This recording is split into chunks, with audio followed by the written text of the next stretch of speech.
Hello and welcome to this week's edition of Newsgram. Growing up. Today we're going to talk a little about growing up, and it's never easy, is it? Learning at an early age how to shine, how to have hope, and how to be able to look beyond your circumstances, whatever they may be, is not an easy thing to explain to young children or for them to be able to understand. You may have had a great childhood, but if you deal with adverse circumstances or you're in a difficult situation, growing up is not easy, and that's what we're going to be talking about today. Meet Joann Slead, a children's book author who found a way to teach young children that no matter what they may be going through, there's someone who loves them, who understands them, and is there for them when it feels like no one else is. I've seen the ugly and the hard and the painful. I wanted to lighten it up. There are children in the world that don't have good relationships at home. They live in a difficult home for them to be in. Yes. And if there's a kind person who can read them this book, they'll know that somebody loves them. And that's something I really, really want kids to be able to take away from kids that have difficult homes. And for other kids, it can just be fun and cute, and they'll learn about God. And that's wonderful for both. In her book, The Secret Life of Bears, she did a rather clever thing. She turned Jesus into a bear with a sense of humor, and he's the most lovey-dovey Papa Bear ever.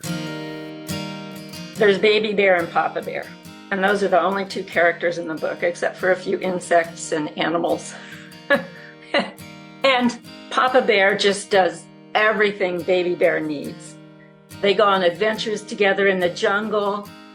Papa Bear puts snow on the earth, and Baby Bear is making snow angels below. And it's a linear approach to that relationship between Baby Bear and Papa Bear. And she says the entire concept came to her like a dream. One day I just sat down and wrote this book. It was like God just gave it to me. It didn't need editing. It didn't need rewriting. It was perfect the way it was, and that never happens. I wrote it in 2019, and I put it in a drawer, and I thought, well, that's never going to be published. Surprise, it was published, and the one thing it was missing were the illustrations. I've been working with this lovely guy from Morocco, Mohammed Damouche. He and I just had this great working relationship, and the pictures show the words. They really do, because that's how I saw it in my head. Yeah, the illustrations are fun-loving and so relatable, and they really enforce the message that Papa Bear is more than an abstract concept. He's approachable. He loves you, and he's real. He even makes cookies and can sing silly songs. Most kids don't know that. God's kind of boring in church.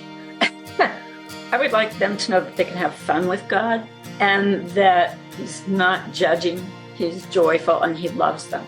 Something else you should know. One of the reasons it was so easy for her to write this book was that it's sort of an autobiography. This is actually my life, written for children. Bears have always been my favorite sort of stuffed animal since I was a little kid. So when I got to know Jesus, I became his bear, and he was my Papa Bear. Who doesn't love a stuffed bear? She says thinking about Jesus in these terms helps children to know that he's approachable for them, on their level, and that he loves them. And isn't that something the world needs right now? Well, Joann thought so anyway, so she dug that manuscript out of the drawer, and she got it published. It was nothing I would have done on my own. It was just one of those things that God just nudged me in the spirit and said, yeah, I want you to do this. So I did. The Secret Life of Bears. It will tickle your child's heart as they learn about the love of Jesus. The fastest way to find it is just by going to her website, secretlifeofbears.com. But if you prefer the usual way, just go to Amazon or Barnes & Noble. And that will do it for this edition of Newsgram from webtalkradio.com.